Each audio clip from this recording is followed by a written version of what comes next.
Acordo de manhã para prosear no mundo do campo, as notícias escutar. Vem com a gente em toda a região com o seu programa Paracatu Rural. Tem notícias, informação e o mais importante, sua participação. Programa Paracatu Rural. Programa Paracatu Rural.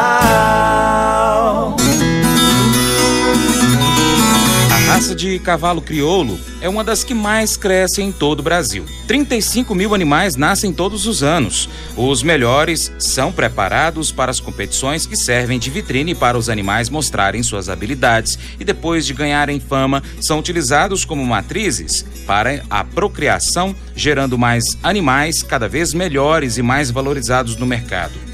O valor médio de um animal com procedência é de R$25 mil. A Associação Brasileira de Criadores de Cavalos Crioulos, a BCCC, diz que a cadeia produtiva da raça rende R$1,2 bilhão por ano, apenas em leilões, além da geração de empregos. No Brasil, cerca de 3 mil criadores são associados à BCCC, e a razão para investir está nas características de cada animal adquiridas ao longo do tempo, como a rusticidade. O crioulo se adapta a qualquer região do Brasil. Normalmente são criados livres, em grandes pastos, e quando chegam à idade adulta são laçados e domados. É ótimo para a lida no campo, um dos cavalos mais fortes que existe e também mais saudáveis, um atributo à sua ascendência espanhola.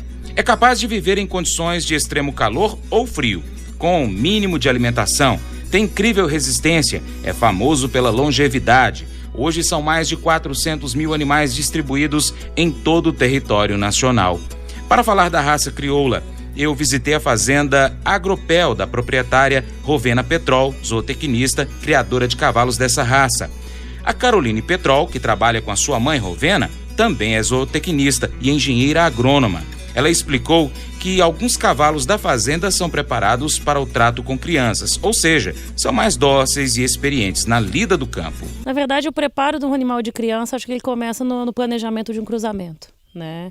A gente, como criador de cavalo, sabe que a herdabilidade dessa índole, né, do animal não ser reativo, do animal não ter maldade, ela é muito grande. Então, animais mansos produzem animais mansos. Se você tem, por exemplo, um garanhão bravo, a tendência dele ter potros bravos é grande, né? E eu sempre escolhi aqui garanhões muito mansos.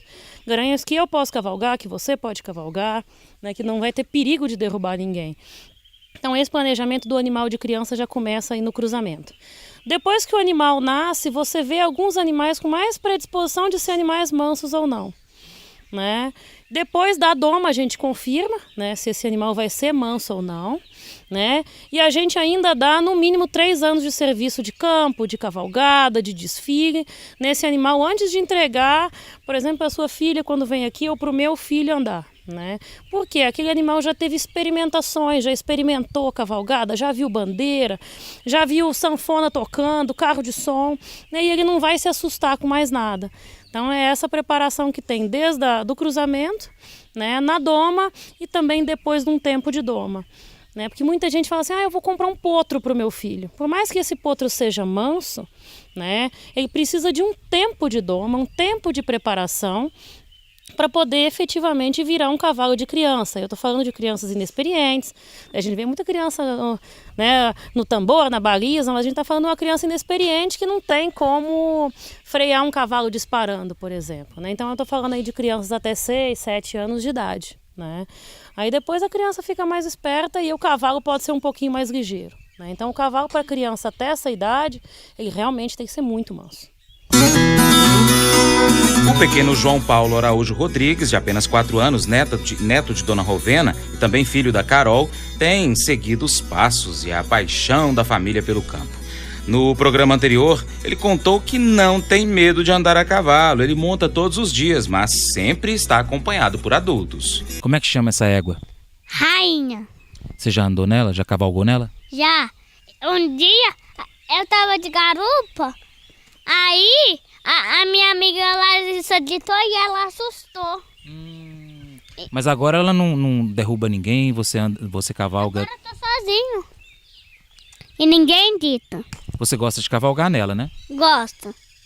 Você vai cavalgar agora pra gente? Vou pra vocês verem como é que ela é mansinha. Essa é mansa. Ela então é própria para criança. É, até o meu primo Felipe ajuda pra andar nela. Você sabe quantos aninhos ela tem? Tem, eu achei uns 14 ou 15. Será que tem isso tudo? Vamos perguntar pra mamãe? Quantos anos, mamãe? Ela tem 8 anos. 8. 8 aninhos? Tá no cavalado 8. A Larissa tem 8 e ela tem 8. Da mesma idade da Larissa? Pois é, fica aí o recado. Cavalo, independente da raça, para crianças cavalgarem, tem que ser o mais experiente possível. Você percebeu que 3 gerações estavam nesse dia de visita: avó, filha, neto. A dona Rovena explicou que a sucessão rural deve ser praticada pelos produtores rurais. Dona Rovena, a gente está vendo o neto da senhora aqui se divertindo, aproveitando bem. A sucessão rural ela é muito importante, principalmente fazendo isso que a senhora está fazendo, né? Trazendo o neto, aqueles que não têm neto trazem os filhos, realmente cuidando para que cresça o amor pela lida no campo em toda a família, né? A questão da sucessão no campo hoje é um problema não só no Brasil, como no mundo.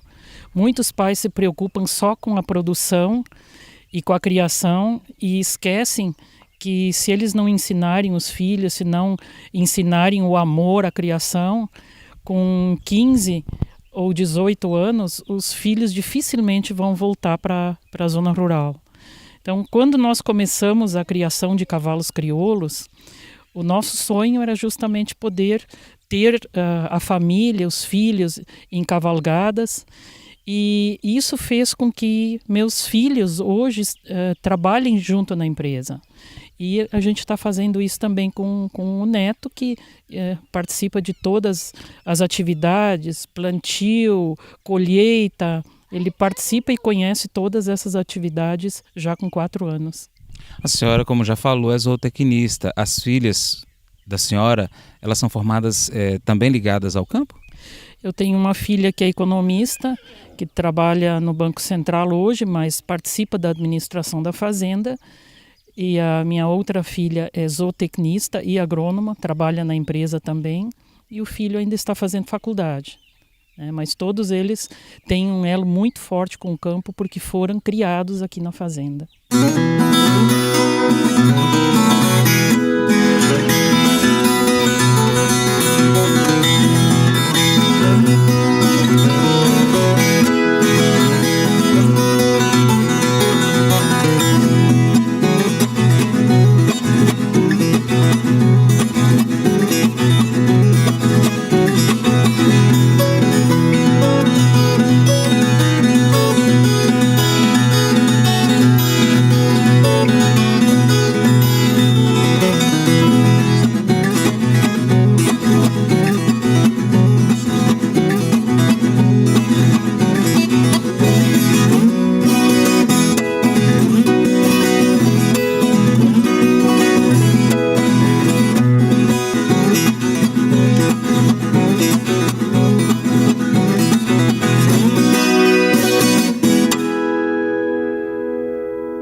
Acordo de manhã para prosear no mundo do campo, as notícias escutar. Vem com a gente em toda a região com o seu programa Paracatu Rural.